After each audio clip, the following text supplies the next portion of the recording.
Because the original springs in this chair were so badly bent, I need to come up with new springs. Sometimes new springs and old springs don't match up as far as the compression. Ironically, I've been working on a chair, British-made chair from the 1890s. It had 5-inch springs, whereas this chair had 6-inch, but this was a heavier gauge wire. So I came on to an interesting experiment with figuring the different ratios according to wire size. I'll use a micrometer on the 5-inch British spring.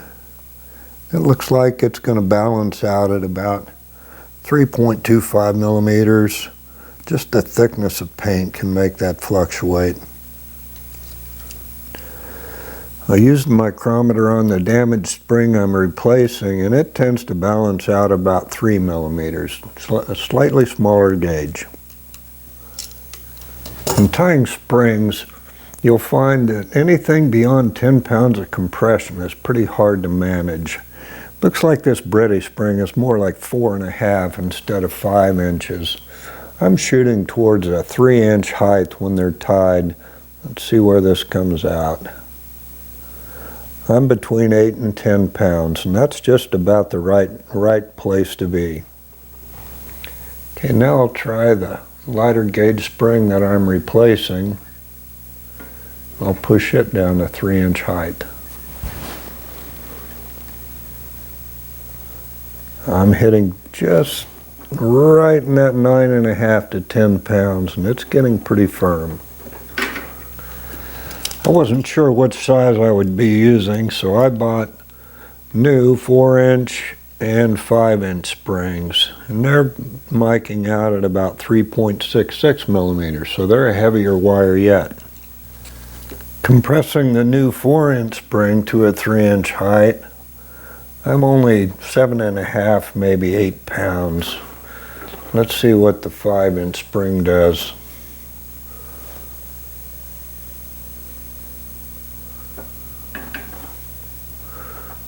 Okay, at 3 inches, I'm hitting that maximum of 10 pounds. I'd rather have the firmer seat.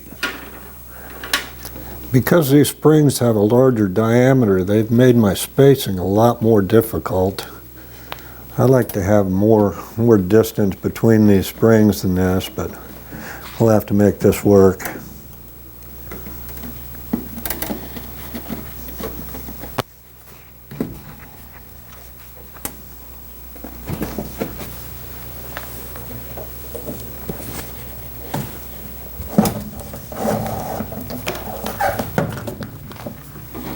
Well, it looks like Bucky gets a failing grade today.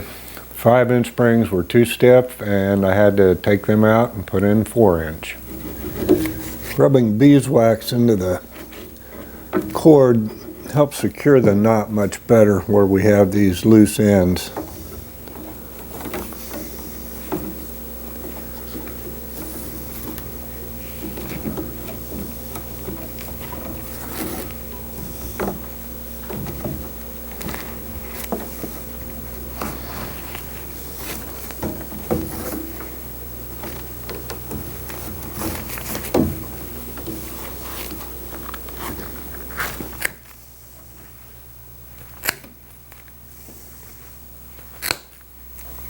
I'm using my thumb to hold in on the wood wall and feather this out towards the center of the seat.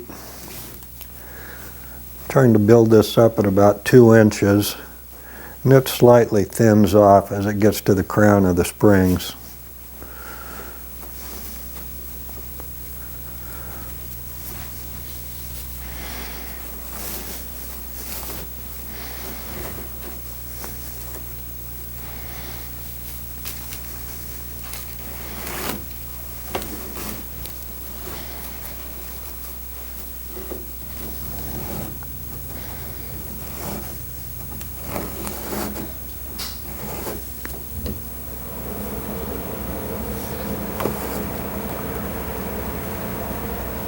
All right, that finished out pretty good.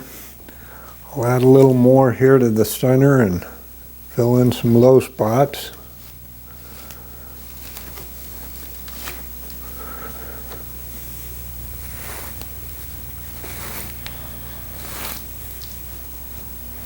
All right, that'll work out great.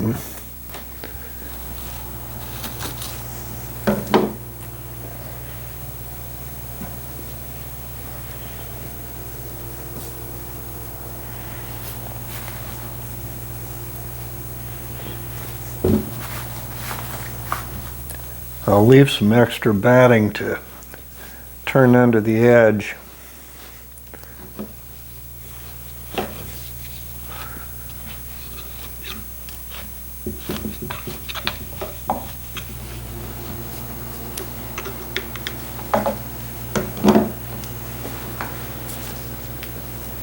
This has been a tedious and frustrating seat, but I finally got everything pulled into shape.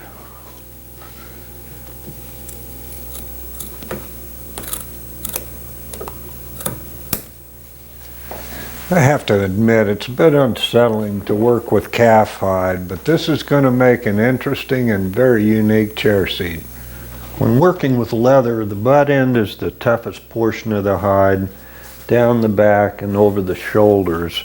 Get into the flanks and it's a lesser quality. I'm going to start by matching up this whorl in the hair to the center of the seat. On the flesh side, I can see where the whorl of hair is, so I'll just line those up with my center. Use that as my starting point. I'll make sure that this natural part in the hair runs straight along the center.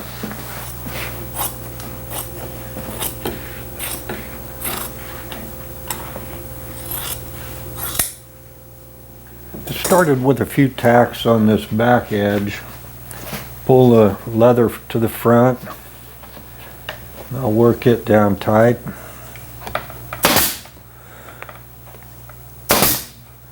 Go around and pull down the sides.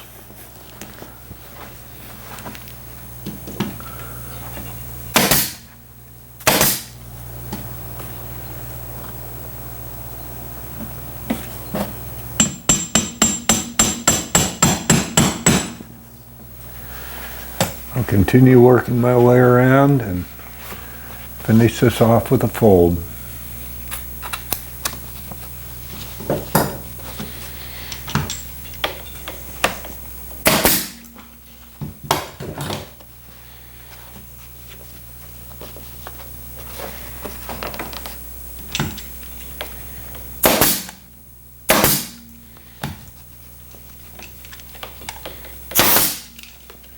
Because I'm into the softer flank leather here, it's more pliable and stretches more, harder to manage.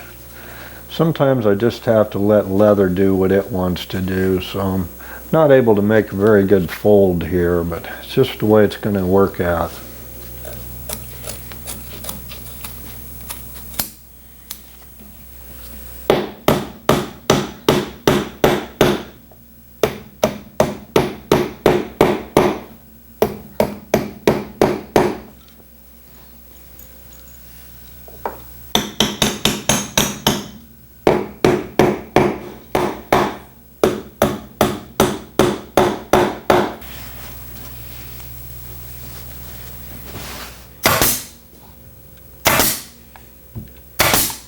All right, that's a wrap on this job.